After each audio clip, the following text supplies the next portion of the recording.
Good morning friends. आज आप लोगों के बीच शिक्षा और शिक्षकों से जुड़ा हुआ फिर एक मुद्दे पर चर्चा के लिए हम उपस्थित हैं।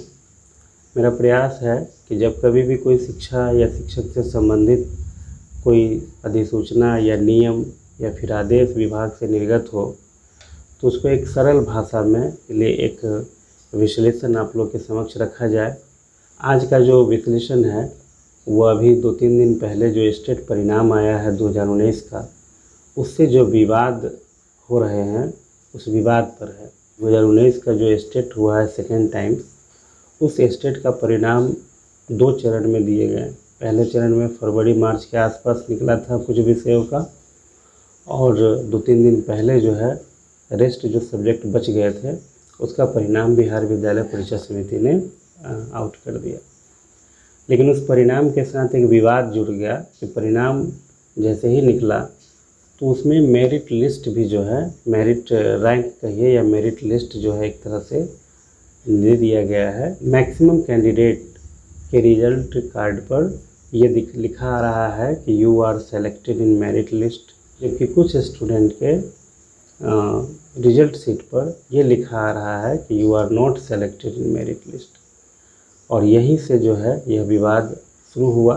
अब इसमें इसका एक साइड है कि जिन विद्यार्थियों के रिजल्ट कार्ड पर you are not selected in merit list आ रहा है, उन्हें इस बात का डर है कि शायद हम मेरिट लिस्ट में शॉर्ट लिस्टेड नहीं हो पाए हैं, मेरा नाम नहीं आ पाया है, संभवतः जो आने वाला 7th फेज का अपॉइंटमेंट है सेकेंडरी हायर सेकेंडरी स्कूलों में, उसमें मेरा सिलेक्शन नहीं हो पाएगा। और एक हद तक उनकी चिंता भी जायज़ है कि जैसे ही बिहार विद्यालय परीक्षा समिति ने इस तरह का जो है परिणाम दिया तो लाजमी है कि ये स्टूडेंट ये सोचेंगे कि जब हम मेरिट लिस्ट में है ही नहीं तो मेरा अपॉइंटमेंट कैसे होगा। आपको ध्यान होगा जब 2019 में सेकेंड टाइम स्टेट आयोजन को लेकर के विभिन्न समाचार पत्रों में जो समाचार आ रहे थे उसमें ज़्यादातर ये बातें लिखी जाती थी, कही जाती थी विभाग के लेवल पर कि हम इस बार जो है स्टेट परीक्षा में उतने ही परिणाम देंगे जितनी हमारे पास रिक्ति है, मतलब वैकेंट सीट के बराबर हम रिजल्ट देंगे ताकि जितने भी लोग पास करें सबको लगभग अपॉइंटमेंट मिल जाए। और हमें लगता है कि इस तरह का निर्णय विभाग के लेवल पर शायद इसीलिए लिया गया क्योंकि 2011 में जो फर्स्ट टाइम स्टेट और बीटेट का आयोजन हुआ था उसमें बहुत बड़ी मात्रा में स्टूडेंट लोग क्वालिफाई किए थे, और शायद जो स्टेट उस समय किए वो अब तक उनमें से बहुत सारे लोगों को अपॉइंटमेंट नहीं मिल पाया है। अभी जो 6th फेज का अपॉइंटमेंट वो चल भी रहा है, उसमें भी बहुत सारे कैंडिडेट 2011 के ही हैं। और ये जो समस्या है दोनों स्टेट एग्ज़ाम का 2011 और 2019 वाला, ये दोनों एक दूसरे से जुड़ा हुआ है। आपको थोड़ा सा इसको समझने का प्रयास करना है। 2011 में पहली बार जब बिहार सरकार बीटेट और स्टेट का आयोजन किया तो उसमें जो है एक ठीक ठाक संख्या में स्टूडेंट लोग क्वालिफाई किए। प्रारंभिक लेवल पर जो लोग क्वालिफाई किए थे हमें लगता है उन सभी लोगों का अपॉइंटमेंट लगभग हो गया है। बाद में कुछ और भी एग्ज़ाम्स हुए हैं, उसमें भी बहुत सारे लोग का हो रहा है या किन्हीं का हो गया है। लेकिन स्टेट तो चूँकि एक ही बार हुआ था 2011, और उसके बहुत सारे कैंडिडेट आज तक जो है अपॉइंटमेंट नहीं पा सके हैं, क्योंकि इसका पूरा स्टडी गवर्नमेंट या तो करती नहीं है या करना नहीं चाहती है। हमें लगता है कि 2011 में जो स्टेट क्वालिफाई किए थे वो ऐसे लोग हैं जो आज तक बचे हुए हैं, या तो उनके विषय में रिक्ति नहीं है या फिर उनके कोटि के सीट पूरे भर गए हैं। फिर भी चूँकि वो पास किए हुए हैं तो अपने अपॉइंटमेंट के लिए जो है संघर्षरत है और संघर्ष करना भी चाहिए। उस समय जो सेंट्रल गवर्नमेंट एनसीटी का जो प्रोविज़न था उस प्रोविज़न में ये था कि जो भी लोग टेट सीटेट स्टेट उत्तीर्ण हैं उन सभी के प्रमाण पत्र की वैधता 7 साल है। मतलब 7 साल के अंदर वो कभी भी जो है अपना अपॉइंटमेंट के लिए आवेदन कर सकते हैं यदि रिक्रूटमेंट प्रोसेस कंटिन्यू होता है तब। आपको याद होगा कि बिहार में समान काम समान वेतन से संबंधित एक मामला चल रहा था। हाई कोर्ट से लेकर सुप्रीम कोर्ट तक ये मामला चला और इस दौरान हाई कोर्ट ने ही नियमावली को सस्पेंड कर दिया था। कारण हुआ कि उस नियमावली के आधार पर बिहार में नियुक्ति, प्रमोशन या फिर कोई भी काम लगभग जो है स्थगित हो गया। जब यह मामला सॉर्ट आउट हुआ तो विभाग को ये लगा कि भाई ये सुप्रीम कोर्ट में मामला चले जाने के कारण लगभग 2-2.5 साल तक जो है रिक्रूटमेंट प्रोसेस रुक गया था और इस प्रोसेस के रुकने से जो स्टूडेंट अभी तक अपॉइंटमेंट नहीं पा पाए हैं उनके लेवल पर थोड़ा सा नुकसान हुआ है, जबकि इसमें उनकी कोई गलती नहीं है।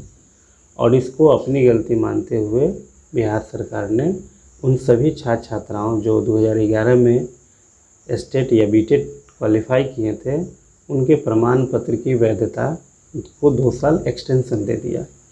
मतलब कहने का ये हुआ कि सरकार चाह रही थी कि जो बहाली नहीं हो पाई उस बहाली को 6 फेज में हम करें, लेकिन 6 फेज में उन सभी छात्र छात्राओं को भी मौका मिले जो 2011 में स्टेट या फिर बीटेट क्वालिफाई किए हों और उसी को ध्यान में रख करके 6 फेज की बहाली हो रही है। 2019 में जो 6 फेज की बहाली का नोटिफिकेशन जारी हुआ उस दौरान बिहार सरकार शिक्षा विभाग के दिमाग में यही बात था कि चूँकि अब 2011 वाले जो कैंडिडेट शेष हैं उनके लिए तो हम ये प्रोसेस शुरू कर दिए और ये उनका अंतिम चांस है। इसमें जिन लोगों की नियुक्ति मिल पाती है मिल जाएगी और जो लोग बच जाते हैं वो 2019 का जो स्टेट होने जा रहा है जिसमें हमने ये कहा है कि हम इस स्टेट में उतना ही परिणाम देंगे जितनी रिक्ति हमारे पास है। तो जो लोग भी जिन लोगों को भी लगता है कि भाई हम 6 फेज में अपॉइंटमेंट नहीं पा पाएंगे उनके लिए ये भी एक अवसर रहेगा जिसका वह यूटिलाइजेशन कर लेंगे और इसमें नियुक्ति अपना पाएंगे।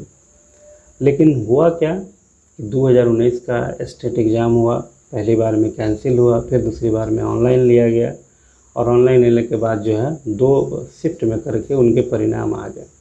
अब हुआ यहाँ क्या कि जब 2019 के स्टेट का परीक्षा परिणाम प्रकाशित हुआ तो उसके बाद से ही जो है भारत सरकार के एनसीटी ने ये प्रोविज़न चेंज कर दिया।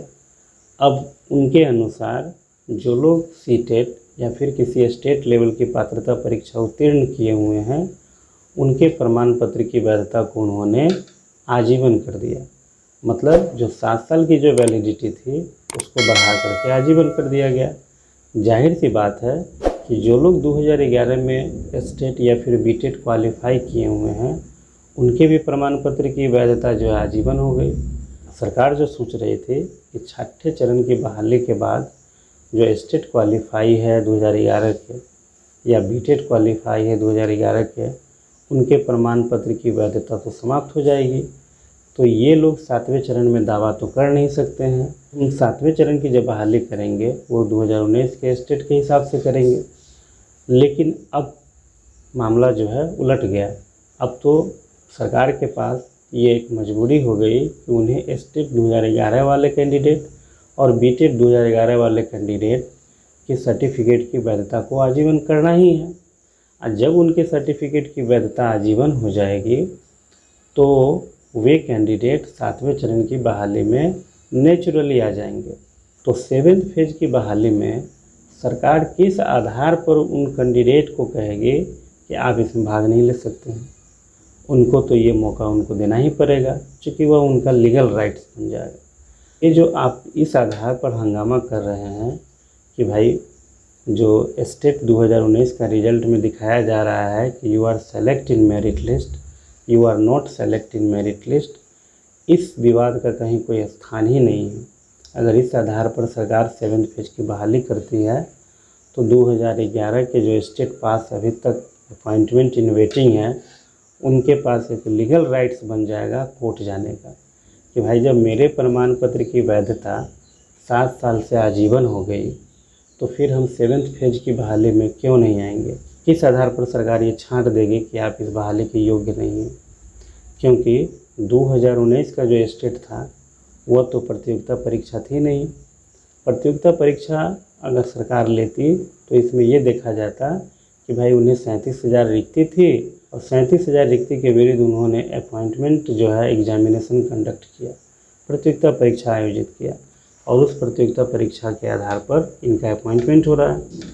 लेकिन सरकार पहले ही घोषणा कर चुकी है कि हम अपॉइंटमेंट जो है एग्जामिनेशन नहीं लिए, हम तो जो है पात्रता परीक्षा लिए।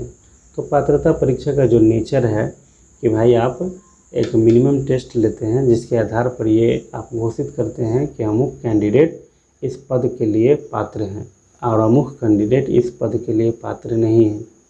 तो जो 2011 में पास है स्टेट, वो तो ऑलरेडी जो है टीचर के पद के लिए पात्र हैं, तो उन्हें जो है 7वें चरण की बहाली से आप बाहर कैसे कर सकते हैं।